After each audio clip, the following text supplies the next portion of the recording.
Iti Cagayan malalok iti tunggal sang kabalayan nga agar-aramat iti solar panels nga agaplikar para iti net metering kas tulong iti panagsarimutmet iti supply iti kuryente. Kabiyata na 6.2 million pesos may paay iti probinsya ti Isabela kas suporta iti Tuberculosis Implementation Framework Agreement Health Commitment Grant ti probinsya. Daitaken da dumapay at damag iti Region 2 isang bay ni Dayan Monica Tukay. Iti Cagayan, ijaya ti kagelkawan ti serbisyo da tapno asistaran dagiti agaramat iti solar energy babaan iti solar panels kas alternatibo a pagtaudan ti kuryente a makatulong iti panagsalimetmet iti kuryente. Sigun iti kagelkawan, adandan iti 240 a member consumer a naipaayanan iti net metering system.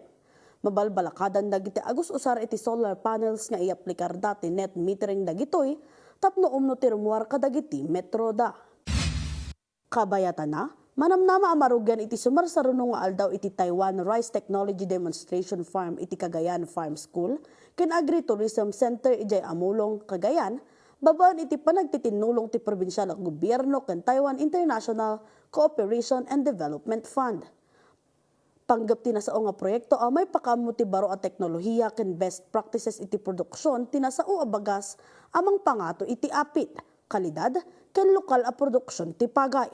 Babaan iti demonstration farm, manamnama may paayan dagiti mannalon iti direkta a benepisyo babaan iti hands-on learning, technology transfer, ken sistematiko a proseso ti panagtalon. Ken iti Isabela, manamnama may paayan iti 6.2 million pesos manipod iti maysa a global non-profit organization iti lokal na gobyerno ti Isabela tapno mapapigsat kampanya kontra iti tuberculosis. Daytoy iti may kaduagon daway may payanda iti pondo a makatulong iti TB prevention ken control initiative iti sidong to Tuberculosis Implementation Framework Agreement Health Commitment Grant ti probinsya. Tinasao garansya ket ponduan ti US Department of State nga addaan panggap a mapasaya at pay ti TB service delivery iti Isabela ken magunod iti nasaya at a resulta kadagiti kang runaan nga indicator ti programa.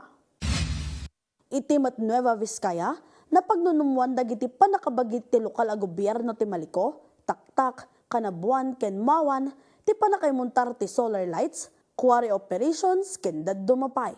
Karaman na napagsasaritaan dati kanayunan a panangipaay iti sand ken gravel para iti panakapalawa dagiti proyekto iti sidong ti dalan ti umili a kasapulan para iti proper quarry site management a mabinipisyaran dagiti umili iti Mawan. Pakairamanan pa iti wifi ti umili a mapangpanggap a mapalawa para kadagiti pagadalan iti probinsya.